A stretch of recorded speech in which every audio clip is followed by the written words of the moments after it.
बिस्मिल्लाहिर्रहमानिर्रहीम। अस्सलाम वालेकुम स्टूडेंट्स, क्या हाल है आप सबके। आज की जो वीडियो है हमारी वो फर्स्ट ईयर मैथ्स के हवाले से है। लास्ट 2 वीडियोस के अंदर हमने पहली वीडियो में फर्स्ट ईयर का इंट्रोडक्शन दिया था और सेकंड वीडियो के अंदर हमने सेकंड ईयर की मैथ्स का इंट्रोडक्शन दिया था।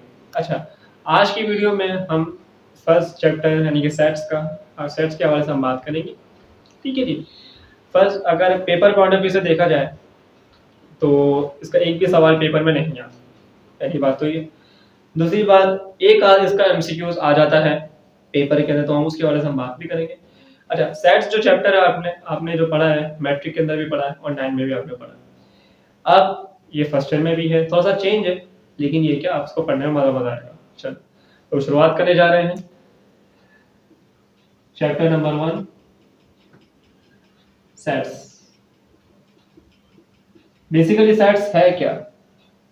सेट एक कलेक्शन को कहते हैं, चाहे वो कलेक्शन की किसी भी चीज की हो, चाहे वो सोफा सेट हो या एक कप सेट हो, किसी भी या फिर एक घर का सेट हो, कोई भी हम सेट हम ले सकते हैं। जैसे हमारे पास बहुत सारे मोबाइल्स वगैरह उनके सेट हमारे पास रखे हो, या फिर हम कोई सोफा सेट बोल सकते हैं। कलेक्शन एक कलेक्शन ऐसी जिसमें बहुत सारी चीजें हमारे पास हो। ठीक है। दूसरी बात इसके अंदर ये है कि सेट के अंदर जो भी चीजें हम पढ़ते हैं, जैसे कि सवाल हम सॉल्व किस तरह करें, फंक्शंस के हवाले से, टाइप्स के हवाले से, और इसके अंदर जैसे एलिमेंट्स वगैरह आते हैं, नंबर्स ऑफ सेट्स आते हैं, उनको हम किस तरह सीखेंगे वो आज हम पढ़ेंगे। ठीक है जी। सबसे पहले हम आज की वीडियो में ये करते हैं कि पहले हम सेट्स के बारे में पढ़ेंगे, सेट है क्या, उसके नंबर्स के बारे में, बेसिक बेसिक जो चीज़ें उसके अंदर वो पढ़ेंगे। दूसरे सेक्शन के अंदर हम ये करते हैं कि इसके फंक्शंस के बारे में पढ़ेंगे, और थर्ड सेक्शन के अंदर हम इसके सवाल सॉल्व करेंगे और इसकी कुछ टाइप्स के बारे में भी हम पढ़ेंगे। ठीक है। नॉर्मली आपने पढ़ा होगा कि natural numbers, whole numbers, integers numbers, rational numbers और इररेशनल नंबर्स के हवाले से आपने पढ़ा होगा। सबसे पहले हम नेचुरल नंबर्स की बात करते हैं। नेचुरल नंबर्स वो नंबर्स जो हमारे पास 1 से लेके एंड सो ऑन चलते जा रहे हैं। ठीक है जी। ये चीजें मैं लिखवाऊंगा नहीं, ये सिर्फ मैं आपसे आपसे वर्बली में बात कर रहा हूँ। ठीक है जी। ये चीज आपको पता है नंबर का। अच्छा, दूसरी बात इसके अंदर ये है कि होल नंबर्स। अब होल नंबर करें एक नंबर का इजाफा होता है, जिसको हम जीरो कहते हैं। अच्छा, होल नंबर जीरो का इजाफा किस तरह? जब अलजबरा को इंट्रोड्यूस कराया गया, अलजबरा को जब इंट्रोड्यूस कराया गया, वहां से एक नंबर को हमने पिक करा, वो कौन सा नंबर है? जीरो है। तो जीरो को हम होल नंबर के अंदर ऐड करते हैं। ठीक है। तो जीरो से लेके 1 2 3 एंड सो ऑन हमारे जो है नंबर्स जो है चलते हुए जा रहे हैं। ठीक है जी। अब इसके अलावा हमारे पास आते हैं इंटीजर्स नंबर्स। इंटीजर नंबर में क्या होता है? इंटीजर नंबर में हमारे पास 3 कैटेगरीज आती हैं। एक जीरो है, सेकंड में हमारे पास पॉजिटिव ऑल इंटीजर नंबर्स आते हैं, एंड सेकंड में थर्ड में आते हैं हमारे पास नेगेटिव ऑल इंटीजर नंबर्स। ठीक है जी। ये 3 चीजें होती हैं हमारे पास। तो ये सारी जो मैंने बात आपसे कही है, natural numbers, whole numbers, integer numbers, अच्छा इनके सिंबल्स वगैरह भी हैं। अब बच्चों को ये लगता है कि नेचुरल नंबर्स का जो सिंबल है वो एन है। ठीक है, एन है, सच्ची बात है। दूसरी बात, होल नंबर्स का डब्ल्यू है। लेकिन बाज़ अगर बच्चे समझते हैं कि इंटीजर्स नंबर्स का जो होल यानी कि सिंबल है वो हमारे पास क्या है? आई है। जैसे इंटीजर्स आई से आता है। अब इसका आई नहीं, इसका है जेड, इसको जेड से रिप्रेजेंट करता है। ठीक है जी। अब दूसरी बात इसके अंदर ये है कि अब हमारे पास नंबर्स आते हैं रियल। रियल नंबर के 2 नंबर्स होते हैं हमारे पास, रैशनल नंबर्स और इररेशनल नंबर्स होते हैं हमारे पास। ठीक है जी। सबसे पहले आप रैशनल इररेशनल नंबर को समझिए, इसमें काफी लंबी डिटेल हमारी बात चलेगी। रैशनल नंबर की हम बात कर लेते हैं। सबसे पहले ये करते हैं कि हम 2 नंबर पिक करते हैं। रैशनल नंबर में से हम कोई 2 नंबर्स पिक करते हैं। सबसे पहले हम बात करें रैशनल नंबर्स की। अब रैशनल नंबर में होता क्या है? अब रैशनल नंबर डेसिमल पॉइंट्स में भी, डेसिमल में भी होते हैं और इन फ्रैक्शन के अंदर भी होते हैं। आपने 2 नंबर पिक कर लिए, फॉर एग्जांपल 1 और 2। ठीक है जी। ये 2 नंबर्स आपने क्या कर लिए? पिक कर लिए। अब 2 नंबर्स पिक करें, आप इन 2 के दरमियान कितने डेसिमल नंबर्स आप बना सकते हैं? बहुत सारे बना सकते हैं, बहुत सारे आप बना सकते हैं। जैसे कि 1.1 बना सकते हैं, 1.21 बना सकते हैं, 1.31, आप बहुत सारे नंबर्स बना सकते हैं। ठीक है जी। इसी तरह तो ये क्या कहलाएगी? रैशनल नंबर्स की काइंड कहलाएगी, ये पहली। ठीक है जी, तो पहली काइंड। अब इसके अंदर एक और चीज भी आती है कि फ्रिक्शन के अंदर रैशनल नंबर हम कितना लिखेंगे फ्रिक्शन के अंदर। अच्छा, फ्रिक्शन के अंदर एक और आपकी काइंड होती है, एक और आपका एक शर्त होती है, ठीक है ना, एक कॉन्सेप्ट होता है। उसमें कहा जाता है, मिसाल के तौर पे एक लाइन ड्रॉ कर देता हूँ, ये हमारे पास न्यूमरेटर है, ये हमारे पास डिनोमिनेटर है। रैशनल नंबर में फ्रिक्शन की काइंड ये होती है कि डिनोमिनेटर और डिनोमिनेटर, न्यूमरेटर और डिनोमिनेटर दोनों के अंदर आपके पास इंटीजर्स का होना लाजिम है, इंटीजर नंबर का होना लाजिम है। फॉर एग्जांपल आप नंबर इस तरह पिक कर सकते हैं, जैसे कि 2/3 पिक कर सकते हैं। अब दोनों में इंटीजर है ना, 2 भी एक इंटीजर नंबर है और 3 भी एक इंटीजर नंबर है, तो दोनों को हम क्या करेंगे, तो एक फ्रिक्शन में लिख सकते हैं, तो उसको हम क्या कहेंगे, रैशनल नंबर्स। आप ये भी कह सकते हैं -5/3, ये भी एक रैशनल नंबर है, इसलिए उसको भी आप रैशनल नंबर कह सकते हैं, ठीक है जी। हाँ, आप ये नहीं कह सकते, आप इसको नहीं कह सकते रैशनल नंबर, क्योंकि ये आपका इरैशनल नंबर की काइंड के अंदर आ जाएगा, ठीक है जी। अब ये तो थी हमारी कुछ बातें ऐसी जो कि हमने सीखी कि natural number, whole number, integers numbers और रैशनल नंबर की काइंड, ठीक है। अब बात आती है हमारी इरैशनल नंबर्स की। अच्छा, इरैशनल नंबर्स वो कॉमन नंबर्स होते हैं जिसमें नंबर्स का रिपीटेशन ज्यादा हो। फॉर एग्जांपल √2/3, ये मैंने मिसाल ले लिया आपके सामने, ठीक, ये हमारे पास क्या है, इरैशनल नंबर कहलाएगा। अच्छा, दूसरी बात इसके अंदर ये भी होती है, कुछ स्पेसिफिक फेमस इरैशनल नंबर्स ऐसे हैं जिनका डेसिमल खत्म ही नहीं होगा, चलता जा रहा है, इनका डेसिमल जो है खत्म नहीं हो रहा, चलता जा रहा है। वो क्या चलता जा रहा है, अब मिसाल के तौर पे स्पेसिफिक आप एक नंबर पिक कर ले, जैसे कि पाई, ये एक फेमस इरैशनल नंबर है हमारे पास, फेमस इरैशनल नंबर है। अच्छा, इसके अंदर होता क्या है कि आज तक देखा जाए तो अगर हमारे जो मैथमेटिशियंस हैं पुराने जो गुजर गए, अभी तक नॉलेज के हिसाब से, नॉलेज की अगर बात की जाए तो 30 ट्रिलियंस इसके डेसिमल निकल चुके हैं, यानी कि इसकी कोई फिक्स वैल्यू नहीं है। अब बात अगर आपने सवाल के पढ़ा होगा 22/7, एक इसकी फिक्स वैल्यू बताई, ये इसकी फिक्स वैल्यू नहीं है, 22/7 इसकी फिक्स वैल्यू नहीं है, ये अप्रोक्सीमेटली फिक्स, ये अप्रोक्सीमेटली वैल्यू, अप्रोक्सीमेटली इसकी क्या है, वैल्यू है ये। तो आप कंसीडर कर सकते हैं, कंसीडर आप कर सकते हो, देख सकते हैं। हाँ, अगर देखा जाए तो कहा जाता है कि यार पाई की वैल्यू बाज़ अगर उसको हम सॉल्व भी अगर करते हैं तो सॉल्व करने के हिसाब से 13.621 ऐसी इसकी कोई वैल्यू आती है, 3.621 ऐसी कुछ वैल्यू आती है इसको सॉल्व करने के बाद। तो ये फिक्स वैल्यू नहीं है। 30 ट्रिलियंस का मतलब क्या होता है कि फिक्स वैल्यू नहीं है, इतनी सारी वैल्यूज कैलकुलेट करनी है कि इसकी कोई फिक्स वैल्यू नहीं निकलनी, हर बार जो चेंज होती जा रही है। तो हमारे मैथमेटिशियन ने इस चीज को गौर करा, ताकि देखा कि हाँ इसकी फिक्स वैल्यू क्या निकल सकती है, ठीक है। अब बकायदा पाई जो है एक वैल्यू है जो कि आपके मैथ्स के अंदर, फिजिक्स के अंदर इस्तेमाल किया जाता है, बकायदा यूज होता है, सवाल के अंदर सॉल्व होता है, सवाल में आता है, तो बकायदा इसका पाई डे भी बनाया जाता है, ठीक है, इसका दिन बनाया जाता है, इसका एक त्यौहार होता है, वो भी बनाया जाता है बकायदा। तो ठीक है जी, इसका बकायदा मतलब तकरीबन मेरे ख्याल से फरवरी या मार्च के महीने में बनाया जाता है, आप गूगल करके देख लेना, आपको मिल जाएगा इंशाल्लाह। तो बकायदा इसका डे बनाया जाता है, ठीक है जी। अब एक और इसका फेमस होता है ई, इसको इवॉल्वर्स कहते हैं,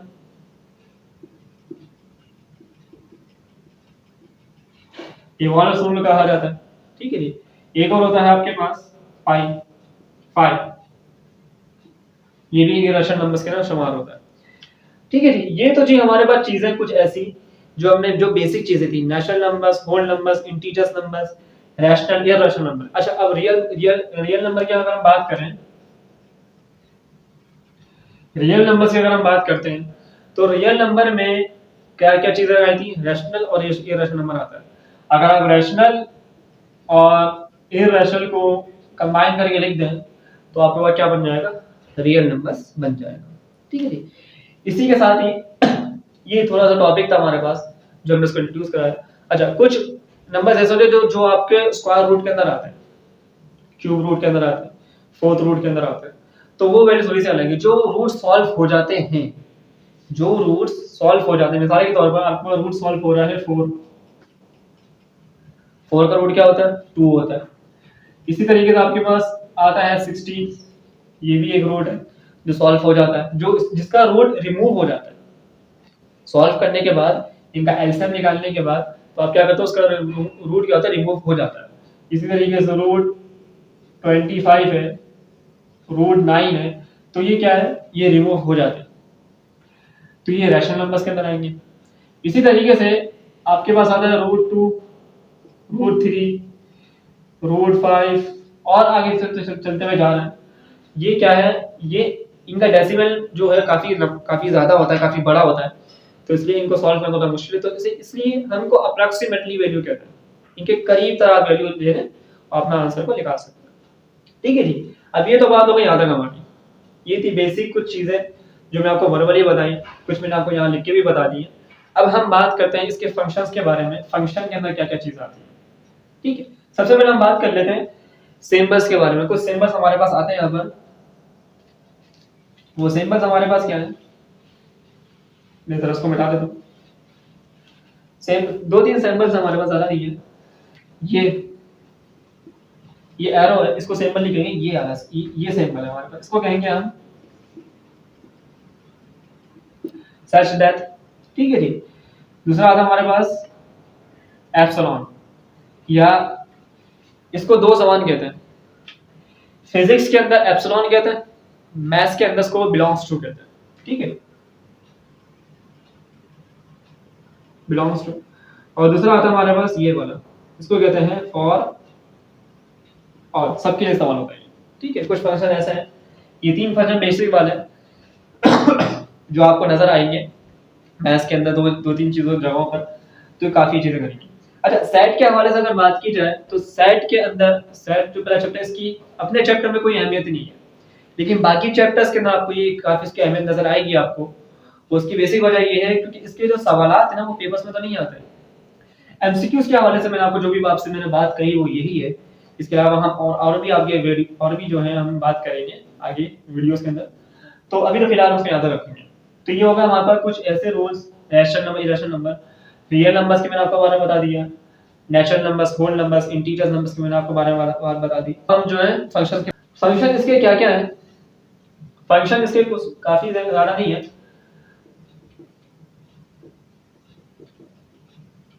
फंक्शंस, वो फंक्शंस जो आपको सवाल सॉल्व करने में मदद देंगे।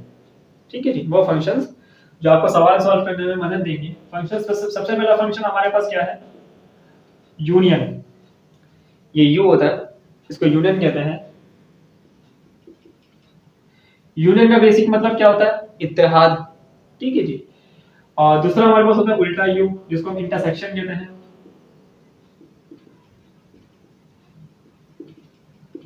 तीसरा हमारे पास होता है कॉम्प्लीमेंट।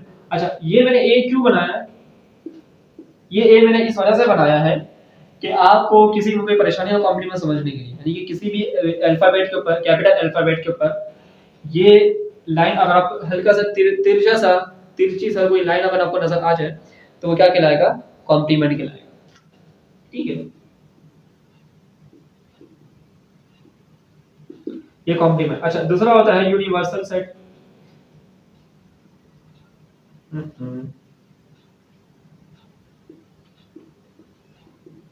यूनिवर्सल सेट कहलाता है। अच्छा, ये 4 फंक्शंस होते हैं। एक और फंक्शंस भी आपके पास होता है, वो होता है आपके पास ये फंक्शन कहलाता है आपका सबसेट का, सबसेट का फंक्शन कहलाता है। अच्छा, दूसरी बात इसके अंदर हम कहें, अब इन ये चीजें आपने जो है सबसेट का आपने मैट्रिक में तो नहीं पढ़ा होगा, लेकिन ये है कि आपने बाकी सारी चीजें पढ़ी होंगी, union, intersection, complement, universal set. मैं इसका एक सवाल आपको मैं करा देता हूँ। फॉर एग्जांपल आपको एक सवाल दिया जाता है, वो कहता है कि a इक्वल टू 1 2 3। ठीक है जी। दूसरा कहता है 2 4 और 6। अच्छा, बोर्ड मेरा काफी हिला तो थोड़ा सा देख लीजिएगा आप लोग। तो सवाल में कह रहे हैं कि ए यूनियन बी मालूम करो, सवाल में कहता है। ठीक है, तो ए यूनियन आप कैसे मालूम करेंगे, A union B equal to, A का सेट हमारे पास क्या है 1 2 3, ए का सेट लिखेंगे, फिर यूनियन का साइन आ जाएगा, फिर आप जो है यहाँ बी का सेट लिखेंगे, 2 4 और 6। ठीक है जी। अब यूनियन में क्या होता है कि ए के सेट को बी के सेट को मिला के लिख देते हैं, बशर्ते ये कि कोई नंबर रिपीट ना हो। सेट के अंदर भी ये होता है कि कोई नंबर रिपीट नहीं होना चाहिए। ठीक है ना। अब आप देखें कि यहाँ कोई नंबर रिपीट नहीं होने की, रिपीट से मुराद क्या है कि एक सेट के अंदर दो नंबर रिपीट नहीं हो रहे। मिसाल के तौर पर अब जैसे कि यहाँ पे 1 है, 1 दो मरतबा नहीं है, 1 एक मरतबा है, 2 दो मरतबा नहीं है, एक मरतबा है, 3 एक मरतबा नहीं है, एक दो मरतबा नहीं है, एक मरतबा है। तो आपके ज़हन में एक और बात आ रही होगी कि भाई 2 यहाँ पर भी 2 यहाँ पर भी, सेट तो अलग अलग है ना, सेट अलग अलग है। मैंने क्या बोला कि आप सेट के अंदर ये देखें क्योंकि नंबर एक सिंगल सेट के अंदर क्या हो, नंबर रिपीट ना हो। ए सेट है, दो दफा 1 नहीं आ सकता, एक दफा ही आएगा। ठीक है, ये अकॉर्डिंग टू हम रूल, अकॉर्डिंग टू रूल बात करेंगे तो इसमें नहीं आएगा। आप क्या करो, लिख दो 1 2 3 4 और ये 6। अब आपके ज़हन में बात आ रही है कि 2 तो दो मरतबा है, दो मरतबा क्यों लिखा। अब चाहे दो अलग अलग एक नंबर दो अलग अलग सेट के अंदर हो तब भी आप एक मरतबा लिखेंगे। ठीक है जी। अब चाहे 6 यहाँ पर भी हो 6 यहाँ पर भी हो तो तब भी आप एक मरतबा ही लिखेंगे, डबल दो मरतबा नहीं लिखेंगे। तो ये आपके पास ए यूनियन बी का आंसर आ चुका है। अच्छा, इसी तरीके से अगर हम इंटरसेक्शन की बात करें, इंटरसेक्शन की अगर हम बात करते हैं तो इंटरसेक्शन आप यहीं से निकाल लीजिए। इंटरसेक्शन में क्या कहना है, ए और बी। इंटरसेक्शन का दूसरा नाम होता है कॉमन।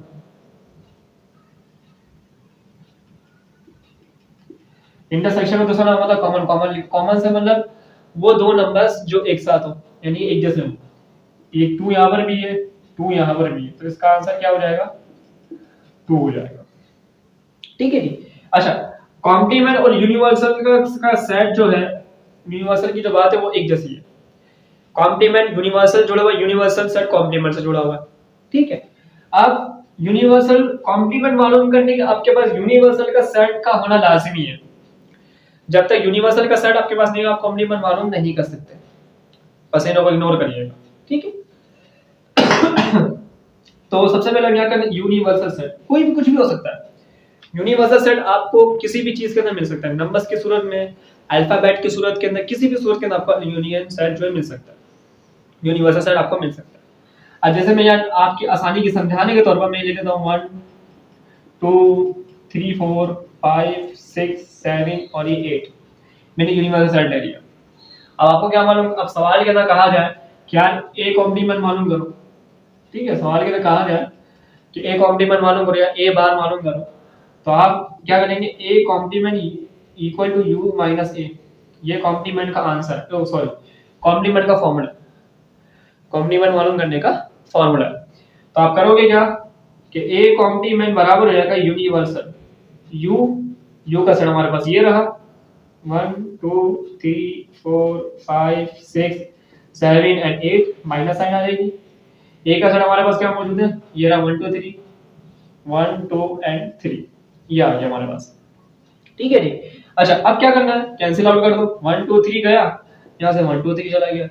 जब 1 2 3 यहाँ से चला गया हमारे पास ए कॉम्प्लीमेंट क्या आ गया, 2 5 सॉरी 4 5 6 7 8, यहाँ तो 4 5 6 7 और ये 8, ये हमारे पास ए कॉम्प्लीमेंट यानी कि यूनिवर्सल सेट भी आपको पता चल किस तरह आता है, और ए कॉम्प्लीमेंट आपका आपके पास हाथ क्या निकल गया।